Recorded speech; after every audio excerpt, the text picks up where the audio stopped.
So I have this idea, and I've had it for a while. I'm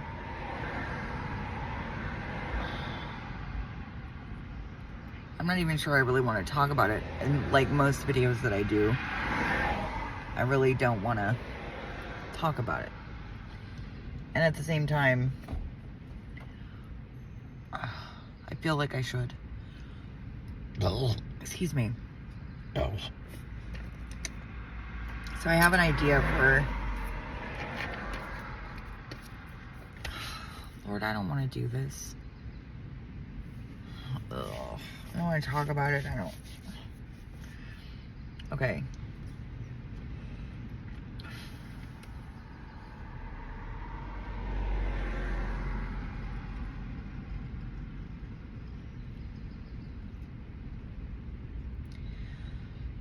When I was a kid, I went to summer camps for a long time. I went to YMCA summer camps. And they were such a blessing to my life. I mean, in ways that I really can't express in words. It's an experiential thing. It's something that I experienced. Because when I left those camps, and even to this day, at 44 years old, I'm getting goosebumps. And I'm getting like choked up. Those camps, they made a difference in my life. In ways that, like I said, it's intangible. And yet it's so real. 1:44 on the clock when I said that. It's so real that I have a hard time. It's undeniable. The things that I was taught in those camps, when I went every year. I think I went for almost 20 years. I started at age 8, and you're supposed to not be able to go anymore when you turn 18, but they let me attend till I was 19 years old. So yeah, like 19 years I went to these camps every summer, and sometimes twice in one summer, because I went to 2 different camps. There was one at Big Bear Lake in Big Bear, California, and there was one at Santa Catalina Island, down off the coast of Glendale. And I was so changed. Every time I would come home, I could feel it in my heart and my mind.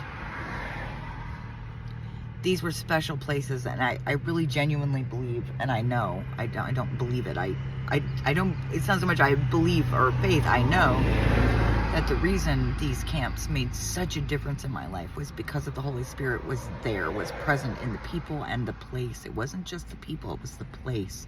Something very special about these places.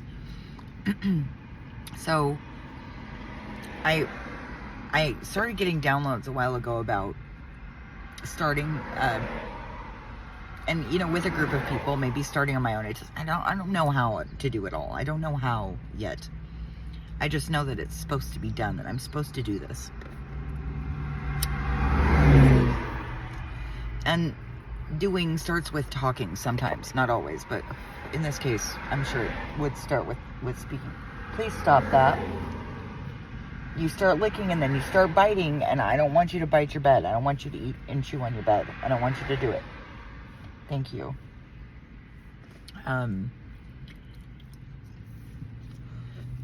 The amount of inspiration and truly joyful energy that I got from these camps was so tremendous that like I said, it's almost something I can't put into words. They changed me for the better in every way. They made me more patient, more kind, more humble, more confident, more healthy, happier. Just really across the board changed everything for my life. And in the hardest times in my life, I found that I fell back on the things that I learned there. A lot of them. Not everything, I learned there, because a lot of those lessons were, things that I learned by giving my life to God and really starting to understand what that means. What that means, being of service to others, and and showing up, even especially when you don't feel like it, and talking about things, especially when it's hard, and being a good example, because really being a good example is the best way to influence anything. You can talk about it all you want, you can tell others, you can, all this kind of stuff, but unless you are that walking, talking example, it's really lost in the noise of life. And, unless people can really see the value in it, it's useless. People, maybe initially they might not see the value in it, but when they see you acting when they see you acting on these things, it becomes undeniable for other people too. So, I mean, even living in my car and everything like that, I have, I was able to help save a man's life. I know I've saved 2 other people. And it wasn't that I saved them. It was that the Holy Spirit was able to act through me because I was in alignment with the Holy Spirit. And I'm not talking about religion. Again, I think I've made this clear before, but I'll make it clear again, that it's not, it has very little to do, if anything at all, with religion. You can learn a lot from religion. At the end of the day, religion is another spirit that takes over things, and people become narrow-minded and limited by it. What I'm talking about is coming into touch, getting in touch and coming into alignment with our higher selves in a way that God is able to work through us, in a way that makes us God's instruments and changes the world, because everybody wants to change the world, right? I mean, well, not everybody, but a lot of people do. And when you get these kind of like pie in the sky ideas,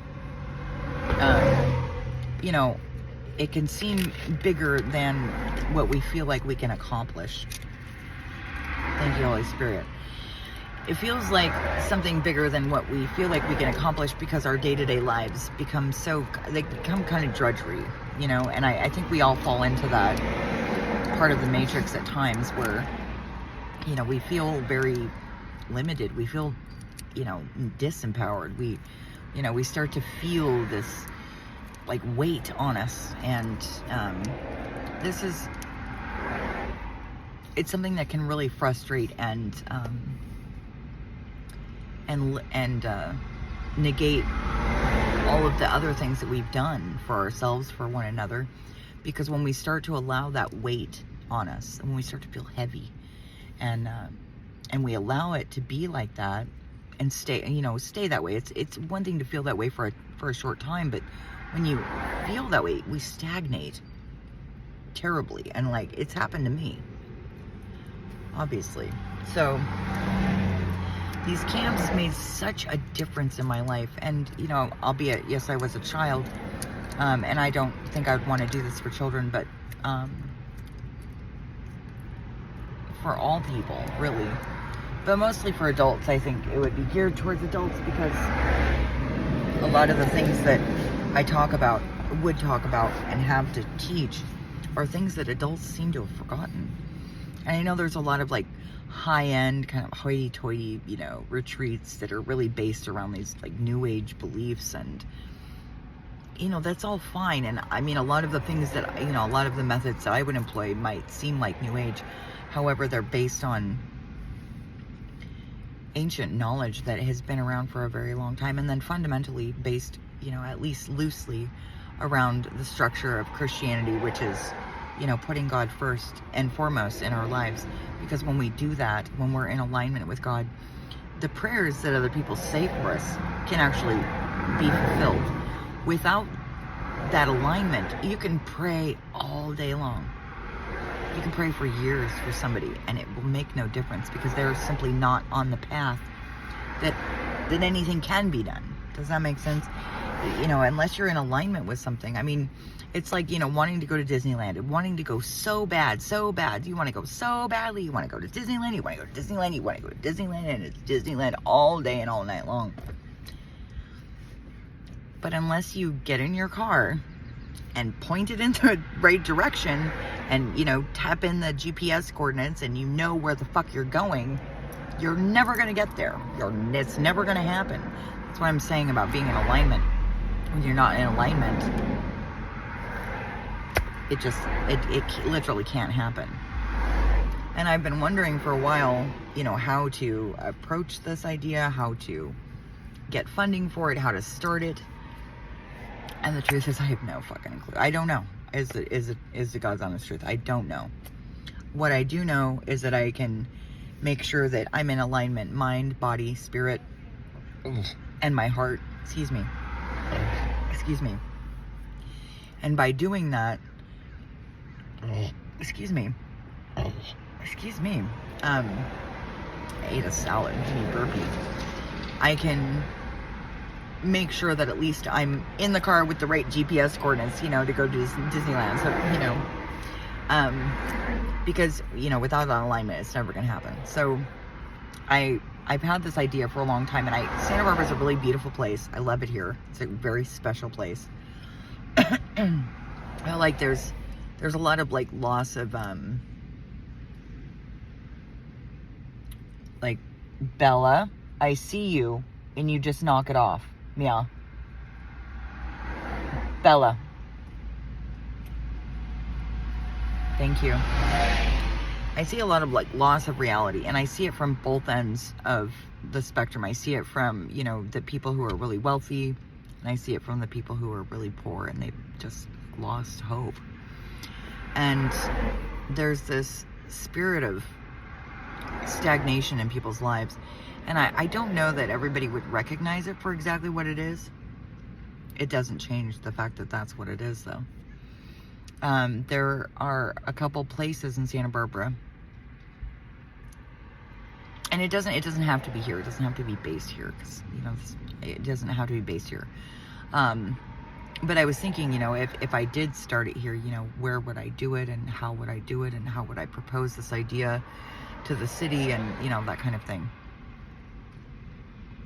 And I mean, that could be brought up anywhere. I could go anywhere and do this. I could go to a different country and do this. It doesn't matter. The location is not so important as the idea.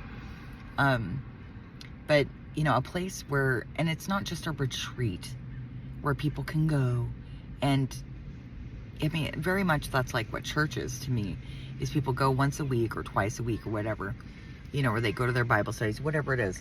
And then they leave and they completely forget and stop acting upon everything they learned inside that retreat or inside that camp or inside the church, whatever, you know, insert word there.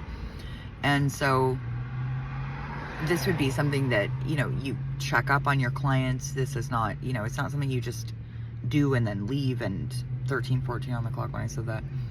And then you know, just go on and, you know, people don't stay in touch with you, and you're able to kind of like fall out of the structure that you had while you were there. And I've got some really amazing ideas for it, and I know that they would work. I know that they work because I've had them work for me for decades, and I've seen them work for everybody else. Like, fundamentally, these ideas are so simple and yet so powerful. And this is really what I want to do. I've been thinking about doing this for a very long time. It's been probably 5 years now. But I've more recently, in the last couple months, had some very specific ideas about how to implement these ideas and make them work. And have people be able to implement the ideas for themselves and have them work. In their families, amongst their friends, in their workplace, everywhere. And how to empower people in a way that is lasting and not just a touch and go, not just a band-aid on a broken leg, because so much of what we experience in our lives is really like not just a band-aid on a broken leg, it's a band-aid on a gunshot wound. Like, it's a very small measure for something that is so fundamentally fucked up, you know. So, and I've thought about this for a while, like I said.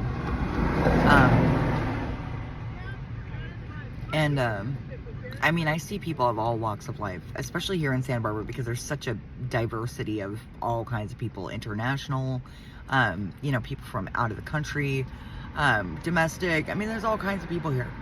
All kinds of people. There's all kinds of people that are homeless, people that are disabled, people that are really wealthy, people that are very poor, people that are from, like I said, different countries, all kinds of things. And I see what's going on with all of them. You know, across the board, it doesn't matter where you're from or who you are or what you have or don't have.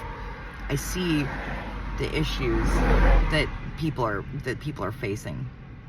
And especially, you know, after, you know, the virus, which really I think the virus was fear. That's really what I think it was. I mean, I understand that there's an actual real virus. I get that, of course. And at the same time, the what really swept the globe was fear. I mean, and how to combat that, you know, on an everyday level that makes sense to, you know, and it has to be common sense. It has to make sense. It has to be simple. Because I'll tell you what, like, I don't know about you, but when I've been afraid in my life, especially when I've been really afraid, everything goes out the second story window, and I forget everything I knew. You know, it's just kind of like, what? And, you know, the freak out, you know, and it has to be down to earth. It has to be not just simple, but down to earth, something that makes sense, not just logically, but to the human heart. And I know exactly what I would want it to look like. I know exactly how I want it to flow. And I even have foreseen a lot of the issues that would probably come up, and or that might come up. They might not, and how to address those in ways that fully encompasses that issue, and then not just rectifies it, but also repels further issues. Does that make sense? So, and, you know, really what I need to do now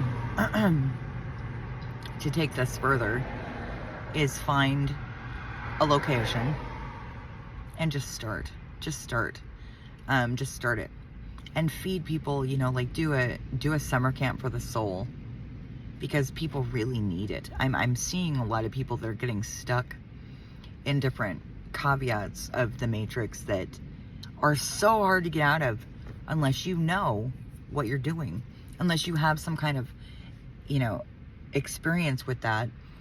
It really you just get stuck. I've seen, you know, very, very affluent people who attend church. They attend church, and, you know, they come from you know, they have a you know, faith-based values and all this kind of thing, and yet their sons and daughters have completely fallen down. I mean, completely. And some of them have even chosen to go and live in their cars and on the streets because of this fundamental breakdown in the family unit. And I understand that I can't solve everybody's problem. It's not about that. It's really about helping people solve the problems that they're looking to solve. Helping people understand, look, this is the way you do it. You know, this is the way you do it. And it's the same for everyone. I don't care if you're Hindu, I don't care if you're Christian, Muslim, it doesn't matter. The human spirit is the same. It's the same everywhere. It's the same across space and time.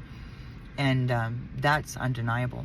And when you understand how those things work, and you're able to address those issues in ways that make sense and are easily implemented on a day-to-day basis, you can lift that feeling of stagnation. You can lift that feeling of heaviness. You can lift the stagnation, the limited beliefs in people's lives, and change things for the better. It's not that you're changing it. You give them the tools to change it for themselves. And, you know, really do it in a very down-to-earth, loving way that's so easy to take with you. You know, it's so easy to pack it up in your bag and take it with you. It's not something that you want to be far from you at any time, ever. Because when you know, like myself, when I went to those camps and I experienced the joy that the Holy Spirit, that my higher self, that God had for me, you know, it changed everything. In the darkest of times in my life, I remembered what I learned there. And it wasn't just things I learned there. I mean, I knew some of these things long before I ever attended any of those camps. And yet, when I went to those camps, everything that I had learned was there. It was in one place. You know, it was easily accessible. And it changed, you know, it bolstered and strengthened the things that I was being taught outside of those camps. So that when I did go home, I had more of a structure to fall back on. I was empowered and emboldened by the Holy Spirit. I was taken, you know, I was leveling up so quickly. And unfortunately at the time, you know, I was very young and I did not have a very good home life. You know, my family life was pretty messed up. And but I never forgot those things. You know, I took them home with me and I still carry them with me. And I always will. And you know, some of the lessons that I learned in those places were so, you know, they made me who I am today. It's part of what made me who I am today. It's part of what made me able to, you know, help save, you know, 3, maybe even 4 people's lives on the mountain. Of course, only one of those people I was recognized for, but who cares? You know, it makes a difference in other people's lives. And when you make a difference in other people's lives in ways that they can, you know, carry around with them for the rest of their life, that's a gift. That's a gift, and it must be shared. And I know that I have to share this. And like I said, I don't know how. Like, I mean, you know, like right now, where is it going to be? You know, I don't know. How are you going to fund it? I don't know. Who's going to work there with you? Don't know. You know, I don't know. Are you going to have merchandise? I don't know.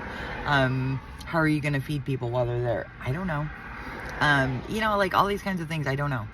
I don't know, like, the logistics of it. I know the outline of it. I have the outline, and I have so many of the details. And it's something people really need. And like I said, it's got to be really, like, down to earth. Excuse me.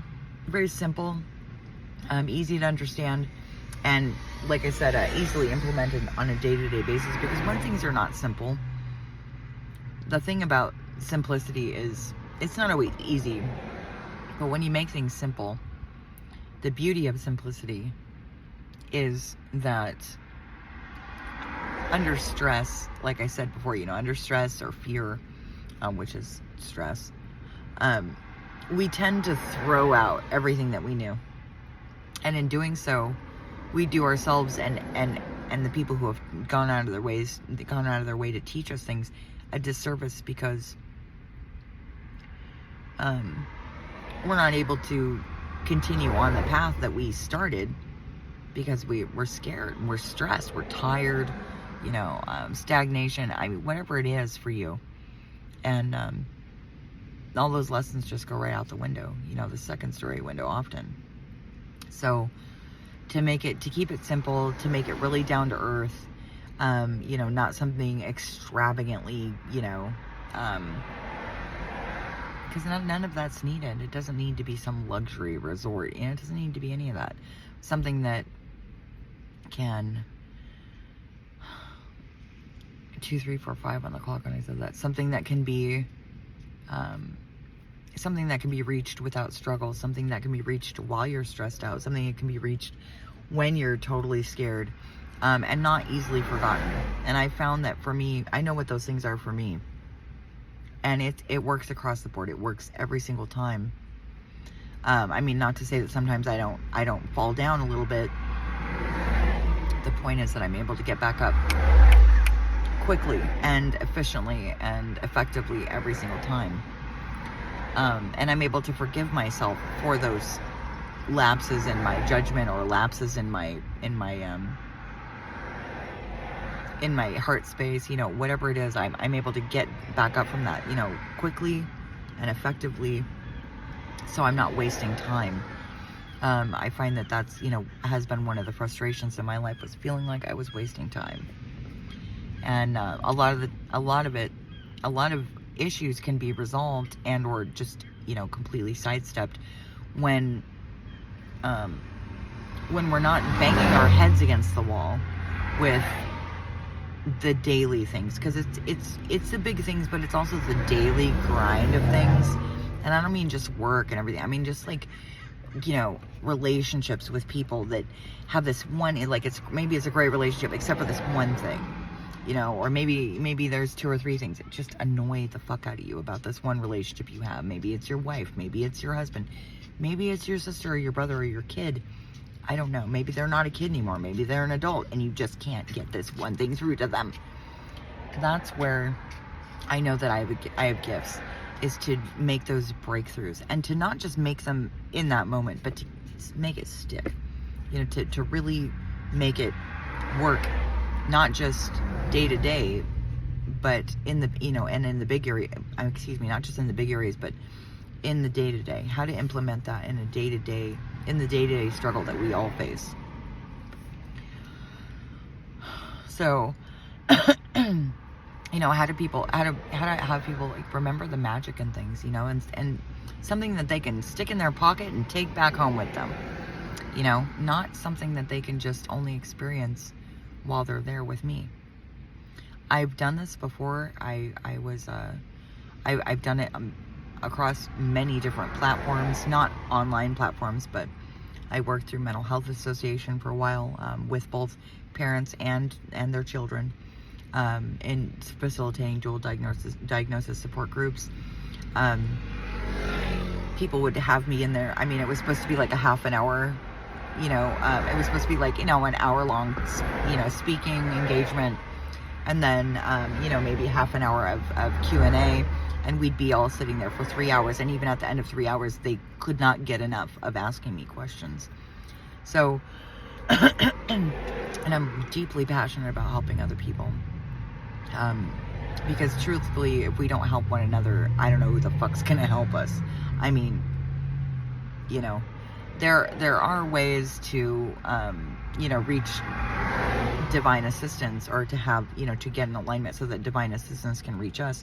However, when we're down and we're tired and we're stressed out and we're exhausted and we're frustrated and exasperated with life, those things become really difficult to get in alignment with.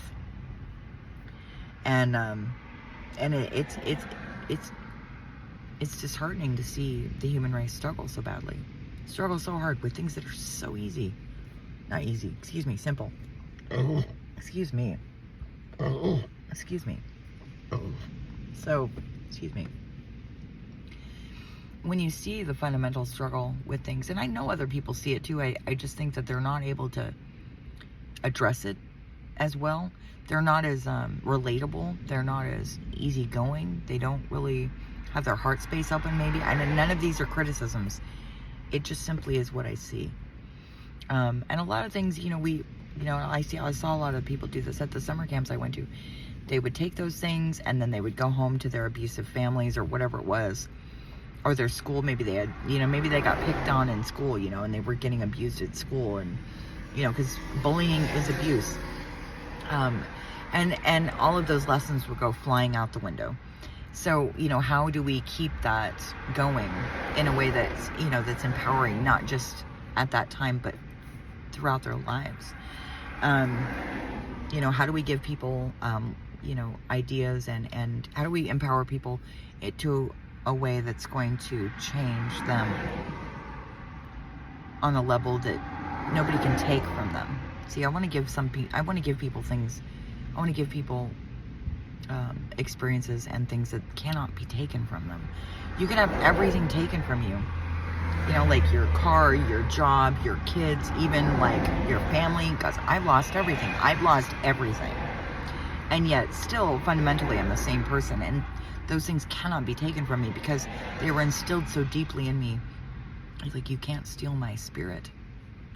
You know, that's not something that a thief can take. So that's where I am right now. I've been thinking a lot about these things, and I know what I want to do. I know how I want to do it. I just don't know, like, the logistics of everything. You know, like, how am I going to do this? Like, manifest it in the real world. You know, not the real world, but manifest it in this 3D realm is, has yet to happen. I don't know how to do it yet.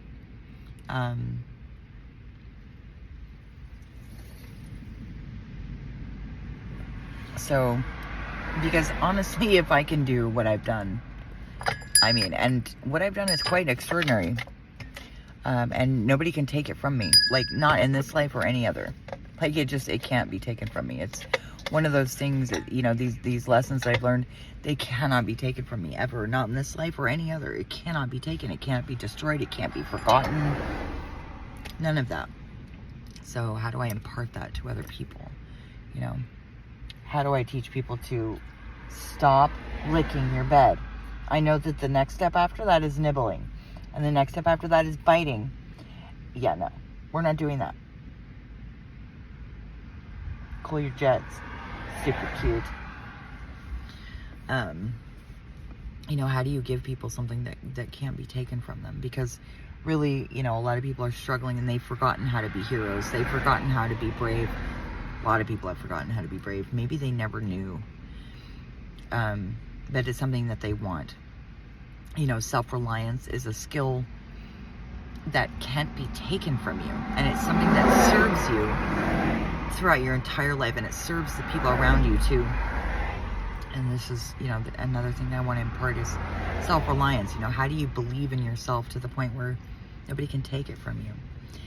And I mean, if I can do it while homeless and without any family and without any friends, I guarantee I can teach that skill. No doubt. I have no doubt in my mind I can teach that skill. Because I'm not just good at it myself. I'm a natural. I mean, I don't even have to think about it most of the time. It's not even something that is a conscious thought process for me. So, you know, knowing that I have that strength within me, I mean, it's, you know, and teach people how to heal themselves and how to heal one another from it, you know, mentally, spiritually, physically, emotionally. These are all things I've been through. All of it. I've been through mental health disorders. I've been through emotional disorders. I've been through it all. I've been through all of it. I've been through physical ailments, spiritual sickness, soul sickness. I've been through it all. I've been through all of it on every level and then some. So it's something that I know intimately. I know very well. And I know how to address the issues in a osteopathic way where it addresses the whole person rather than just your heart or just your mind or just your body or just your spirit. It's more than that. Because it's all well and good to have a spiritual awakening. But what good is that if you don't know how to implement that in your everyday life? You know, I mean, I see a lot of people walking around having these gnarly spiritual awakenings, and yet they don't know how to use those skills that they've learned in their everyday life. And so it fades is what happens. It fades away. And without, you know, I mean, it's, you know, and skills are just like muscles. If you don't use them, they entropy. You know, it doesn't just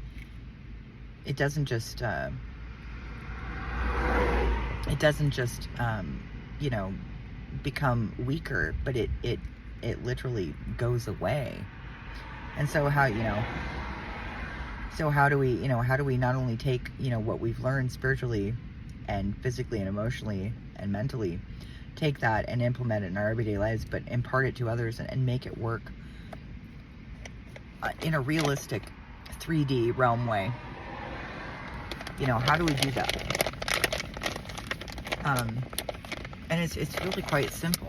I know that may not be what people want to hear, but it is really simple. I didn't say it's easy. Simple and easy are two different things.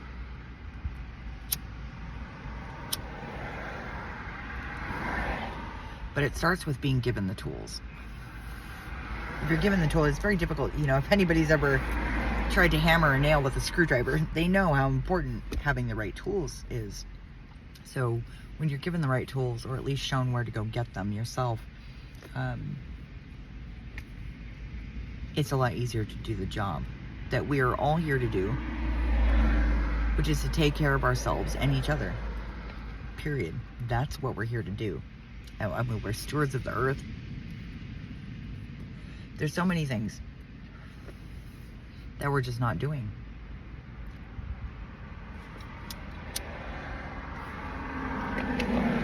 This is going to be a lot of work. It's going to be hard. It's going to take a lot of determination. It's got a lot of skill. And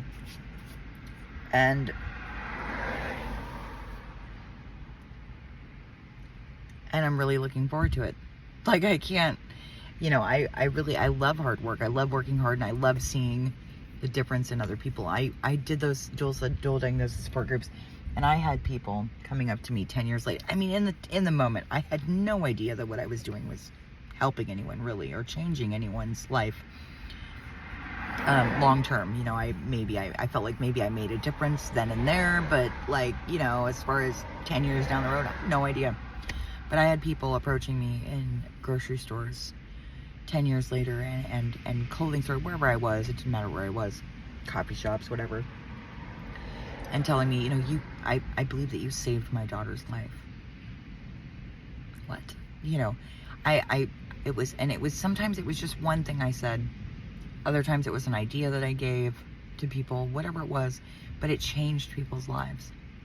And that's, I'd like to continue doing that. And even just, a year ago, a little over a year ago, I was helping save a man's life on the highway. So this is not something that goes away. And, I see a lot of issues with people's courage. And young lady, stop that.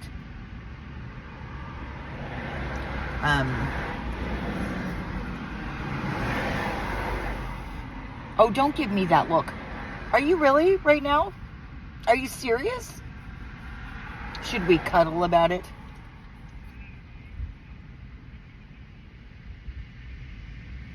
So, one of the biggest things I see is that, people are having these giant spiritual awakenings, and yet they're still having a hard time getting in touch with their courage, with their inner hero.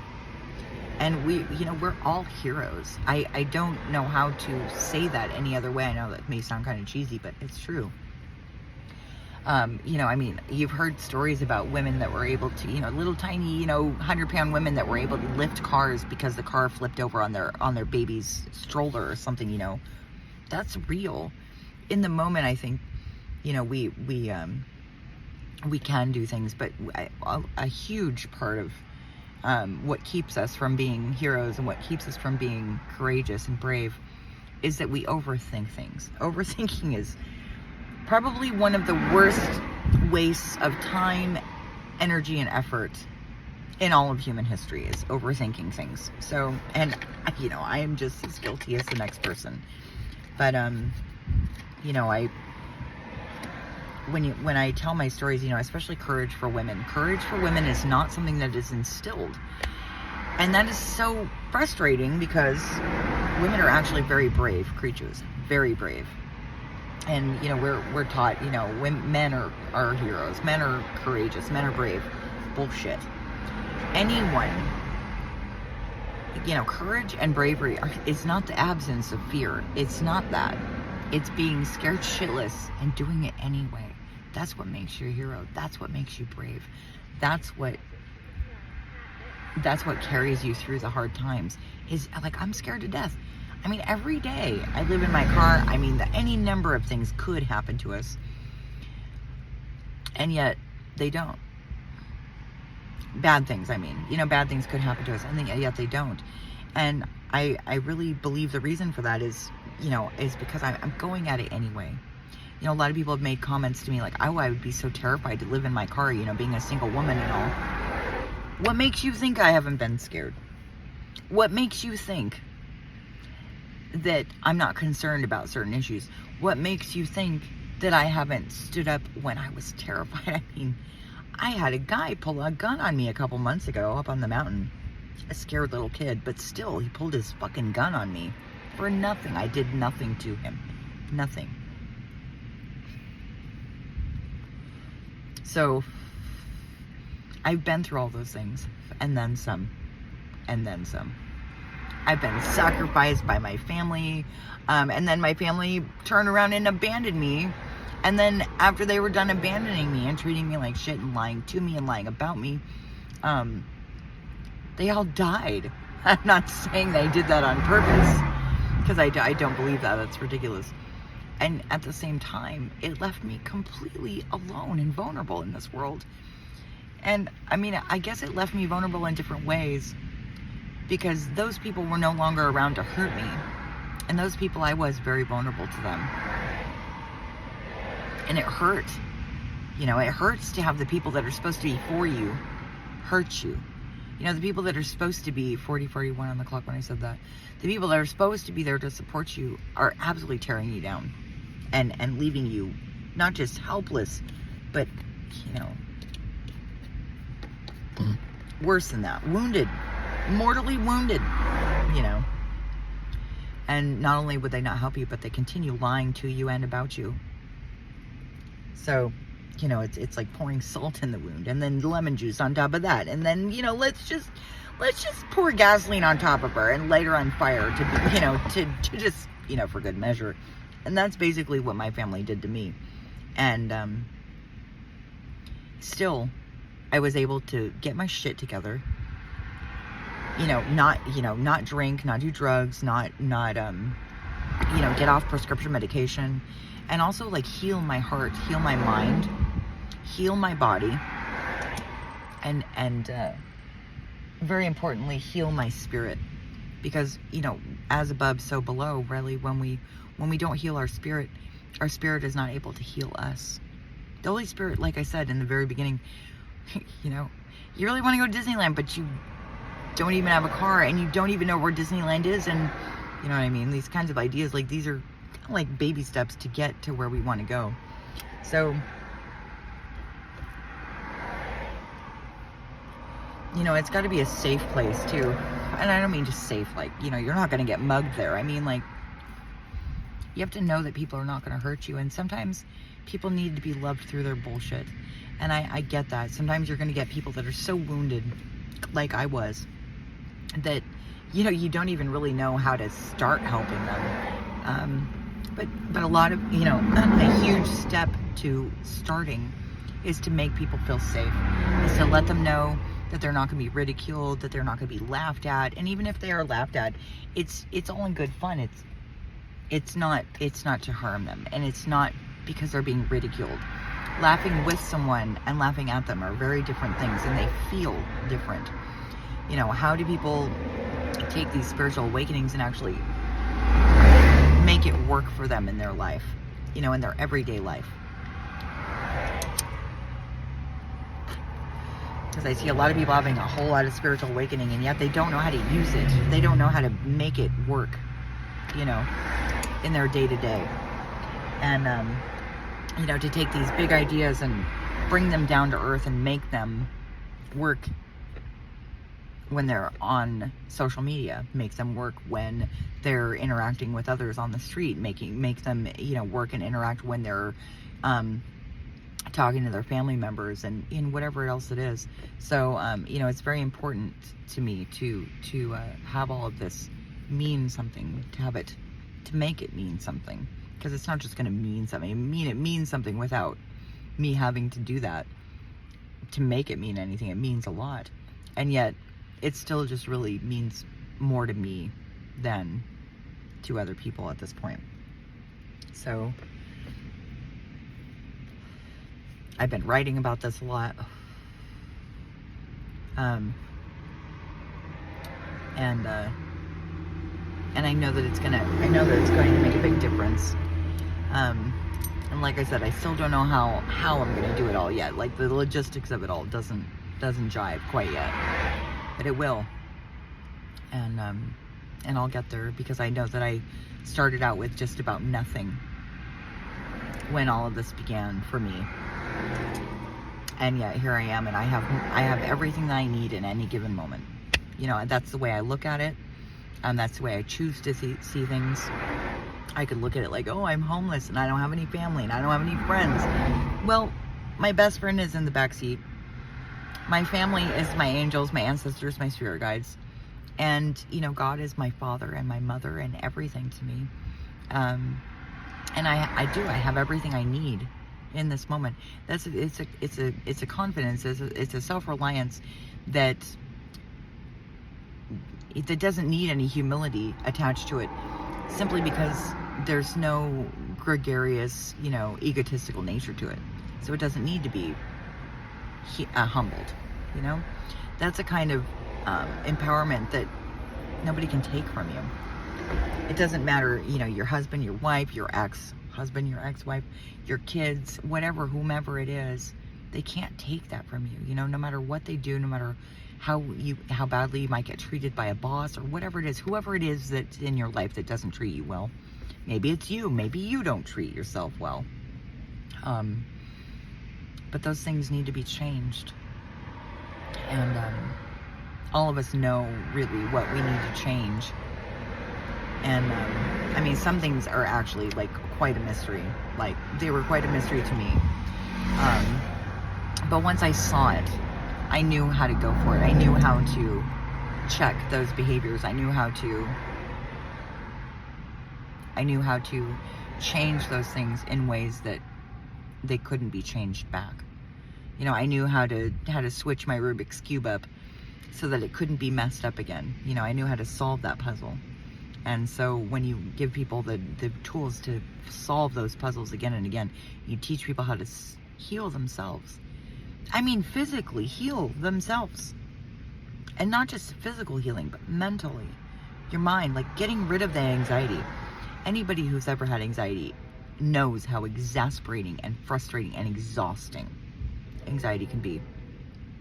Anybody who's ever had low self-esteem knows how grinding and grating and horribly aggravating that can be. So you change it. I don't know how else to do that. Like, how else would you do it? I don't know. You can cover it up all you want, but it's still the same thing. It's just covered up. So anyhow, I think I've said enough for now. Love, blessings, and compassion to everyone. Take care of yourselves. Take care of one another. It's really the first step to gaining any kind of foothold in this world that will make any difference at all. I mean, I haven't just been able to heal myself. I've been able to heal others. I've been able to heal my dog physically. All kinds of things that I really never believed were possible. And there's not a lot of people out there telling you that these things are possible. And some of the people that are so far out there, there's no foundation, that they haven't built it upon any meaningful foundation. So anyhow, like I said, take care of yourselves and take care of one another. Because really, if we don't do it for ourselves and each other, there's not really many other people that can help us, you know, until we're willing to be helped, you know, until we're willing to help and be helped. There's a willingness that is required in order to even get help or even be able to help another. So I hope you're all doing well today.